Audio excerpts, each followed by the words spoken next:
Пожалуй, не каждому человеку дано сразу и навсегда найти дело всей своей жизни.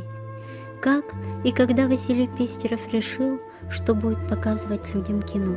Может быть, это было в то время, когда еще маленьким мальчиком он завороженно смотрел на экран в сельском клубе, и происходящее на белом полотне казалось чудом, волшебством. Но с выбором Василий определился сразу, и уже в 17 лет, окончив ГПТУ номер 7 города Якутска, он приступил к работе киномехаником далеко на севере Якутии, в селе Кулунельбит Мумского района, на самом берегу реки Индигирки. Старательный, вдумчивый, аккуратный юноша сразу располагал к себе. Все, за что он брался, работа, учеба, становилось для него главным. Поняв, что знаний для освоения современного кинооборудования не хватает, Василий решил продолжить учебу. Город Советск в далекой Калининградской области стал тогда альма-матер для многих работников якутской кинофикации, и молодого специалиста направили именно туда. Как много он увидел и узнал впервые: иной климат, суета больших городов, иное отношение ко времени, которого теперь так не хватало. Природная аккуратность помогала в учебе. Написанные его характерным красивым почерком конспекты служили не только ему, но и многим однокурсникам.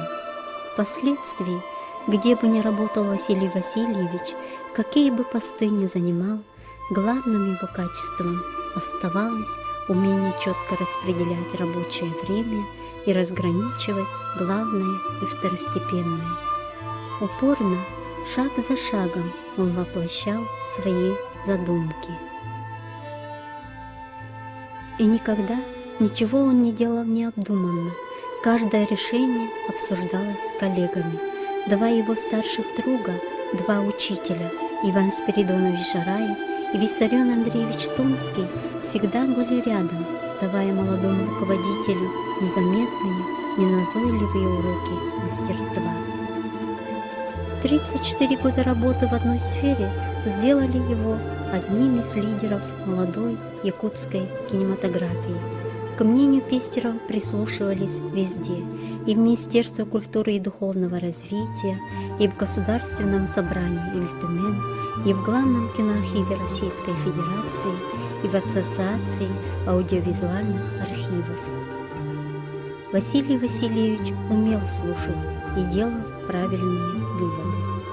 Абсолютно несвойственны характеру Пестерова были резкость, торопливость, обидчивость.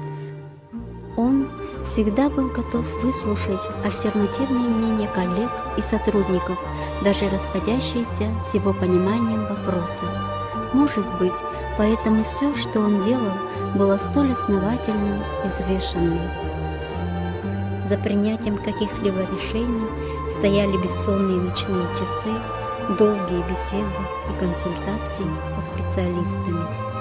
Ведь как непросто составлять долгосрочные программы, быть разработчиком закона Республики Саха-Якутия, где за каждым пунктом судьбы людей. И на счету Василия Васильевича несколько законов, касающихся основной деятельности сотен специалистов кинематографии, и целый список нормативных документов к ним. Надо ли говорить, какая за этим стоит кропотливая, напряженная работа, в которой он привлекал всех своих сотрудников.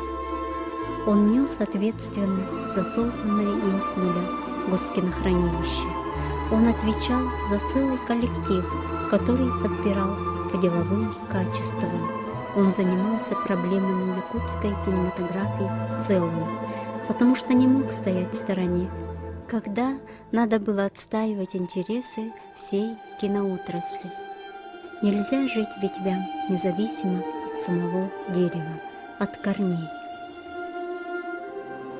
В жизни каждого человека, чем бы он ни занимался, главным все же является семья. 4 детей по современным меркам многодетная семья.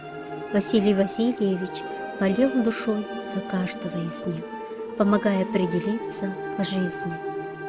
Какие отцовские слова будет помнить маленький Джоустан Пестеров, какие черты характера он перенял у отца, покажет время.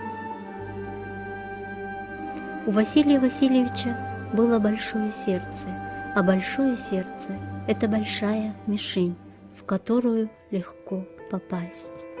У него не было врагов и недоброжелателей. На все свои тревоги и проблемы он, как настоящий мужчина, хранил в сердце, не перекладывая на чужие плечи.